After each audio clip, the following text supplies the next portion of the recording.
An excellent rock track right there, I think that was. I love the hi-hat that track actually had right near the end.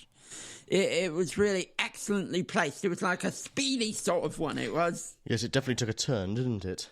Yeah, it did. And it actually turned into a really good dance number, actually, it did. Where you can bob your head up and down. Yeah.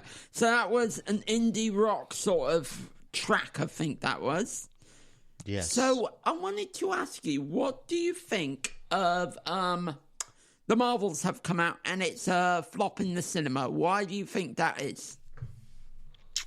Me, personally? Yeah. I have a solution. You have a... Well, I think it's flopping. Maybe possibly because I think two reasons. Now, shoot me if I'm wrong. Streaming. That's a third one. We've just added that. Marketing. It's not really been marketed, has it? No, it's not really been marketed. Now, they're holding back. They're holding back because last year, if you remember, there was a Marvel film after Marvel film after Marvel film after Marvel show was coming out throughout the year. And there was this fatigue. I think superhero fatigue is approaching. Yes. That is another solution. That is another way of saying it there. And to be honest, it was a really good show, but I don't think many people have much interest in watching Miss Marvel. Which ties into it, really. But I made the argument, people say, why do they tie into things and connect into things? Well, what about the comics? They've connected into things for years.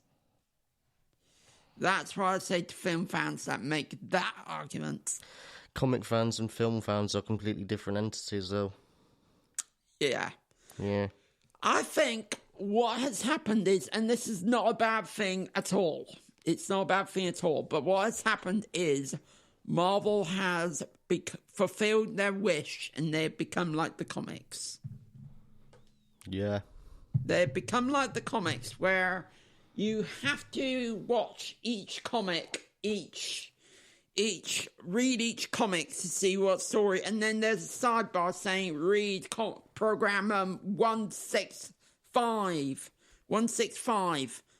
which I don't think is a bad thing, but a lot of film fans may feel like that. I think they would.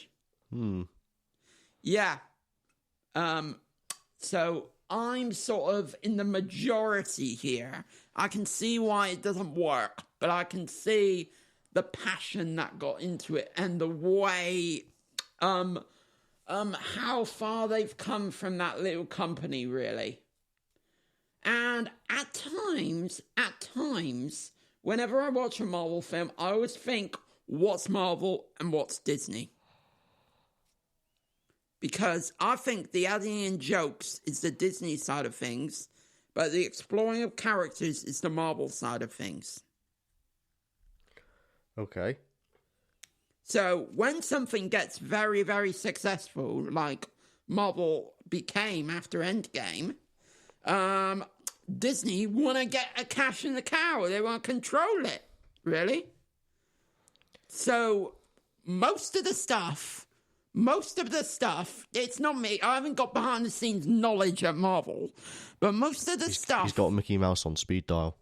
But most of the stuff that you see in a Marvel film and people complain about, I would argue that is probably Disney. There you go. Marvel do not have much input now. I would say they have about 60% input in things. And I've heard about a lot of their films, Disney have stepped in and deleted a few scenes from films and made the films into something else. To make it more kid appropriate. So I'm not blaming Kevin Feige and Marvel for anything that has come upon Marvel or its audience. Yeah. When something gets very, very successful, this is a very, very common thing that happens. That is my most intelligent thought on this subject. There you go. There you go, people. Wise words from Lewis there. Yeah. Shall we have a next track? Yes. Yes, I shall. This is Race the Night by Ash. Whee! Catch 'em all.